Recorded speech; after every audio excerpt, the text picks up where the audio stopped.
मनोज जरांगेंनी निवडणूक लढवणार असं ठामपणे सांगितलं होतं। त्यासाठी त्यांच्याकडे उमेदवारीसाठी नेत्यांची रांग सुद्धा लागली होती। अनेक इच्छुक नेत्यांनी मनोज जरांगेंची भेटही घेतली। मात्र मनोज जरांगेंची भूमिका नेहमी बदलत असल्यामुळे त्याच इच्छुकांमध्ये संभ्रम निर्माण झालाय। विधानसभा निवडणुकीत मनोज जरांगे स्वतःचा उमेदवार उतरवणार की सत्ताधाऱ्यांचे उमेदवार पाडण्यासाठी प्रचार करणार हे अद्याप स्पष्ट होत नाहीये। वेळोवेळी मनोज जरांगे या दोन्ही गोष्टी बोलत आहेत।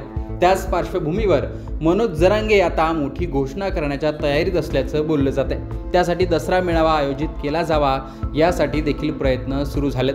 महाराष्ट्रात शिवाजी पार्कात शिवसेनेच्या ठाकरेंचा दसरा मेळावा, शिवसेनेच्या शिंदेंचा दसरा मेळावा, पंकजा मुंडेंचा भगवान भक्तीगडावर होणारा मेळावा, तसेच राष्ट्रीय स्वयंसेवक संघाचा नागपुरात होणारा दसरा मेळावा असे काही महत्त्वाचे मेळावे महाराष्ट्रात दसऱ्याला होतात।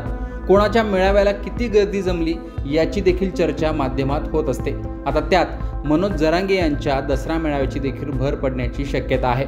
पंकजा मुंडेंचा दसरा मेळावा बीडमध्ये डोंगराळ भागात होणारा मेळावा म्हणून ओळखला जातो। तिथे बीडमध्येच डोंगराळ भागातच जरांगेंचा हा मेळावा होऊ शकतो। मनोज जरांगे यांचा दसरा मेळावा नारायणगड येथे होऊ शकतो। बीड जिल्ह्यातील गडांवर अध्यात्म समाजकारणासोबतच राजकीय सूत्र तयार झाल्याचं पाहायला मिळतं। त्यामुळे गडावर होणाऱ्या मेळाव्यांकडे सर्वांचंच लक्ष लागलेलं असतं। जरांगे यांचा दसरा मेळावा कुठे घ्यायचा, त्याचं स्वरूप कसं असेल याबाबत नियोजन करण्यासाठी नारायणगड येथे बैठक होणार आहे। या बैठकीला बीडमधील मराठा आंदोलनातील समन्वयक व मराठा समाज बांधवांची उपस्थिती राहणार आहे।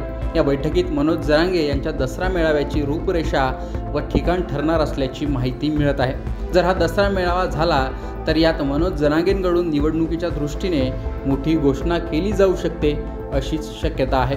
मनोज जरांगे यांनी नुकतंच पुन्हा उपोषण केलं होतं। आठवडाभर उपोषण करूनही राज्य सरकारने त्यांच्या मागण्या मान्य केल्या नाहीत। त्यामुळे आता पुढील लढाई निवडणुकीची असेल असे संकेत मनोज जरांगे यांनी उपोषण सोडताना दिले होते आणि सत्ताधाऱ्यांना इशाराही दिला होता। आता बीडमध्ये मनोज जरांगे यांच्या दसरा मेळाव्याची परंपरा सुरू होणार का याकडे सर्वांचं लक्ष लागलंय आणि महाविकास आघाडी आणि महायुतीला सक्षम पर्याय म्हणून संभाजीराजे छत्रपती, राजू शेट्टी आणि बच्चू कडू यांनी जी तिसरी आघाडी परिवर्तन महाशक्ती आघाडी सुरू केली आहे त्यात मनोज जरांगेंचा समावेश होतो का ते पाहणं देखील महत्त्वाचं असणार आहे।